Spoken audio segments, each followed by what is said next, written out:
So we just ran a session called Hiding Your Veggies, setting intentional practice into experiential learning. Yeah, had lots of laughter in it, which I always enjoy. People felt very engaged, which is something that we always hope to have.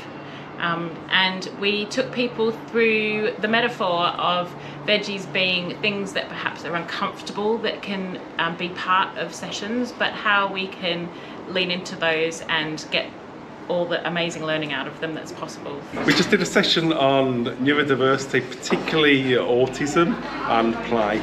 So how autistic people sort of experience social and individual play, what might encourage them to be able to feel more playful and what might put them off. So my session was the power of pairs, and I guess I was trying to underline with the group what could be playful in a pair situation that maybe wouldn't be playful in a group situation, and this is essentially how you feel safer with one other person than you might in a group. So we've just been playtesting a game about sustainable wildlife management, which is designed to help students understand the complexities of managing a wild stock of, in this case, fish, over several seasons, so that the people harvesting the fish can get what they need, as well as competing with other countries and making sure that the fish stock survives. So today we were looking really at the cultural adjustment that students make in higher education when they travel overseas to come to study here,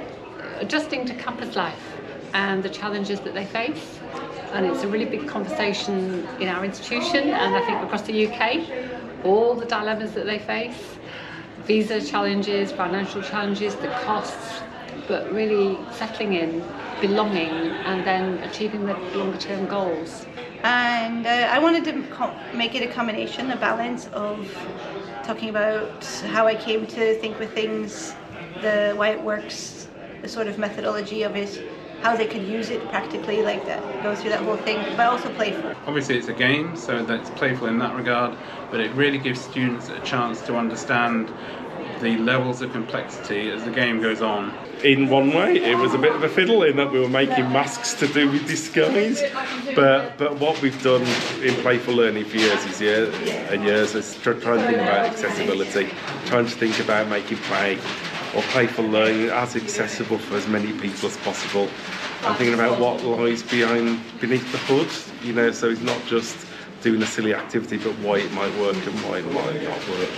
We've realised that actually in both of our teaching practices and facilitation practices, we really build in reflecting on and surfacing why you did that thing. Why do you think that happened? What did that mean to you? And we go between the doing and the experiencing and then the thinking on experience all of the time. So we try and bring that into our sessions that we share. Yeah.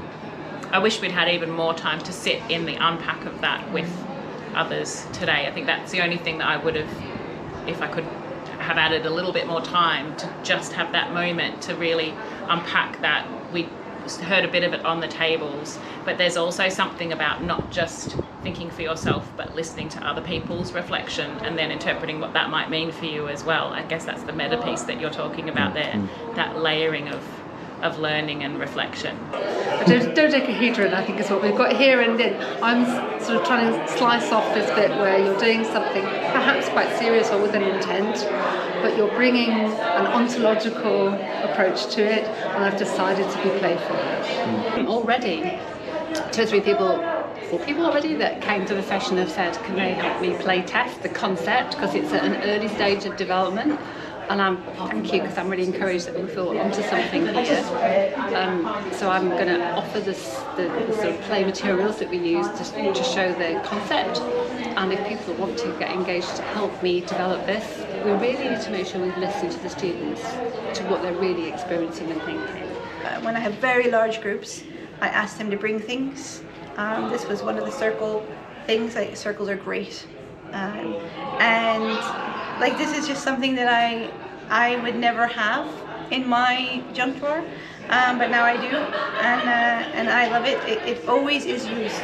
Today, the second day, has been all about creativity, and again there are so many things that I can take away, and I can certainly put it into my own practice straight away, and I think I'm quite excited about sharing the ideas with the wider team about the creativity aspects that we can carry out. So yeah, fantastic, and I can't wait for the rest of the conference.